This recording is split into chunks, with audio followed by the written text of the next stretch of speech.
They don't wanted me to expose them. They put dog urine in cooking oil and margarine they produce at their factories. They supply various grocery shops. Yellow viewers, welcome once again to another educative episode of African Confessions HD, right here on Extraordinary Africa. If you're still new in this show, we publish lifetime confessions. Usually, we publish anonymously for their own safety reasons. And today in our video, we have 4 confessions. So stay tuned as we are going to take you through these stories. Viewers, without wasting much of your time, let's go straight into the confessions.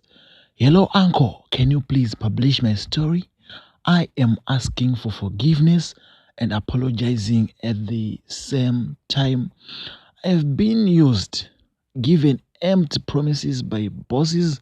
They left me with nothing and went to their country of origin. For people to understand much better, I should give a brief of my background life. I am a man who was born and grew at a farm near Polokwane. My parents worked for these Nigerians I can't mention. Mom died when I was only 10. I stayed with my father and a stepmother. 2 years after my mother passed away, they took another woman, that stepmother. Stepmother was unlucky. My father passed away few days after they got engaged. Stepmother moved to another man and left me alone. The owners of the farm, the Nigerians, volunteered to look after me, paying my school fees, providing shelter for me, food and everything I needed as a child. I grew up staying alone, but they did everything for me. At school, I was not successful. They took me to work at their factory, which was in Cape Town. I was now staying at their house in the city. At that place, there are many dogs of different types. One day, I returned from the factory so early. I was surprised by what I saw. I saw my bosses drinking urine in water glasses. I was forced to join the drinking. I was afraid to be damned for the rest of my life. I drank. Yes, it was urine. They laughed and told me it was dog urine. I now came to a conclusion why the dogs were taken to the factory every midnight. My bosses gave me a car and a house so that I won't tell anyone. They don't wanted me to expose them. They put dog urine in cooking oil and margarine they produce at their factories. They supply various grocery shops. Few days after I discovered the secret, my bosses had a misunderstanding resulting in one shooting the other. The murderer owner ran away, afraid of being arrested. That's when I noticed everything they gave me was not in my name on documents. I moved to Namibia. Now I'm struggling. I am even to pay food. South Africans and fellow Africans, can you please forgive me? I was being used. Hello everyone, uncle. I just want to vent. I feel like there is something wrong with me. I don't know if I'm just ugly or if someone bewitched me. I don't even have friends that I can rely on, call my own. I used to have some during my varsity days, but they would only call me when they needed something. I sometimes take myself out, but it just gets boring being alone. Another issue is that I have never had a boyfriend.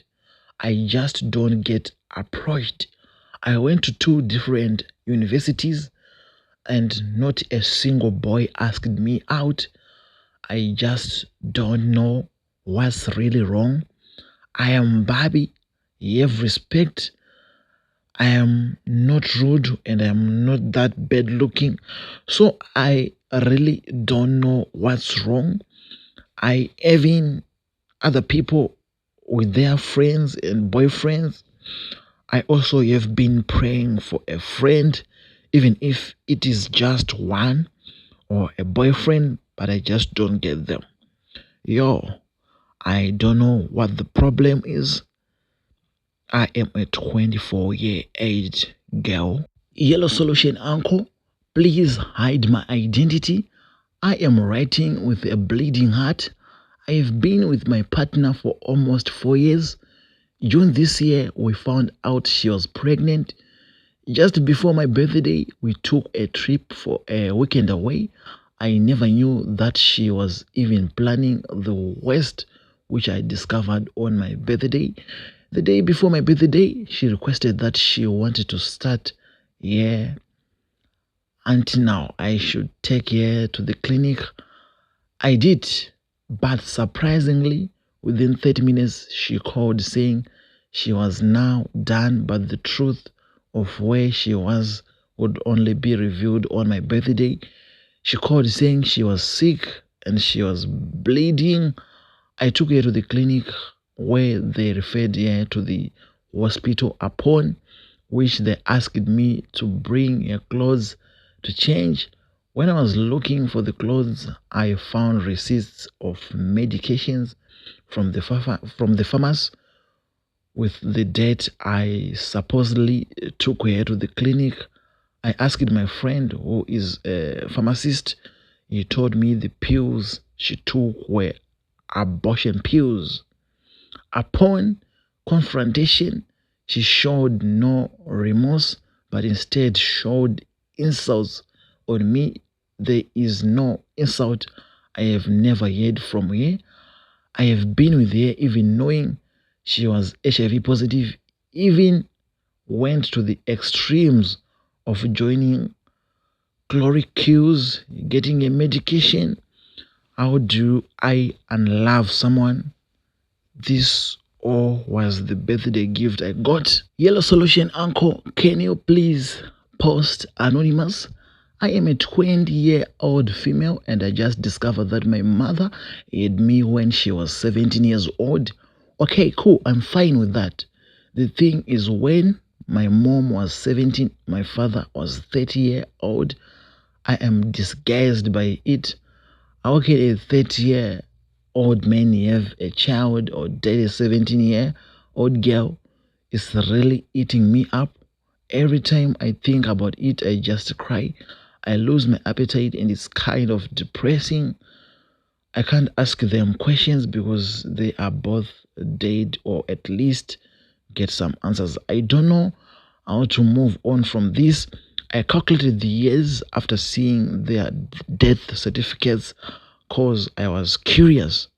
I knew about my mom having me at 17, but not my dad at 30. There's a lot going on in my mind and advice. Thank you in advance. I'd like to thank everyone who confessed today. Thank you, guys. We have learned from your stories. In life, we always learn from other people's mistakes. And to the first confession, my brother, it sounds like you are confessing because they didn't give you what they promised. My brother, you need to repent. That's blood money. Move on from such devilish dudes. My brother, my father, you need to move to Jesus Christ. Repent. Start praying and fasting. Look for a God-fearing church. You need to change, my brother. I'd like to thank you so much for sharing. We have been using some of these products not knowing where they are manufactured from. It's a clear lesson. Guys, we need to pray each and every time. We need to pray. The devil is at work 24/7. That's not it at all. Guys, as I usually say, make sure when you wake up in the morning, make sure you pray. Midday, make sure you pray. Before you go to the bed, make sure you pray. The devil is at work, guys. The devil is at work. The devil is at work. How can we? I don't believe this. I don't believe this. And there's this girl who is saying, I am a 20-year-old female, and I just discovered that my mother had me when she was 17 years old. Okay, cool. I'm fine with that. The thing is, when my mom was 17, my father was 30. I am disgusted by it. How can a 30-year-old man have a child or date a 17-year-old girl? It's really eating me up every time I think about it. I just cry. I lose my appetite. It's kind of depressing. I can't ask them questions because they are both dead, or at least get some answers. I don't know how to move on from this. I calculated the years after seeing their death certificates because I was curious. I knew about my mom having me at 17, but not my dad at 30. There's a lot going on in my mind, and advice. My sister, you need to move on with your life. You need to thank your parents. You are living. If maybe your mother was going to abort the pregnant, it was not going to exist. At least you are living. You are a human being. But I urge you to find a counselor. Anyway, I will leave this one to comment section. Guys, what's your take on this one? And this one was saying, I just want to vent. I feel like there is something wrong with me. I don't know if I'm just ugly or if someone bewitched me. I don't even have friends. Yes, it's good friends comes from God. Pray for it. Remain faithful to God. You have that faith. One day you'll find someone for you. That's my opinion. For now, I will leave it to comment section again. And there's this confession. Please hide my identity. I am writing with a bleeding heart. I have been with my partner for almost 4 years. June this year, we found out she was pregnant. Just before my birthday, we took a trip for a weekend away. I never knew that she was even planning the West. Okay, it's that girl who want to abort the pregnant. As I usually say, a child is a gift from God. A child is a gift from God. That woman is not good. Maybe she don't like you to be the baby daddy. Guy, you need to move forward with your life. That person is evil. A child is a gift from God. Abortion, I don't support abortion. Guys, what's your take on this one? Thank you so much for tuning in. That was the show for today. I am your host, Solution Uncle. You have a good weekend. Let's meet on Monday, as we'll be giving you another confessions next week. So thank you so much, guys. Thank you so much. Bye for now. Peace.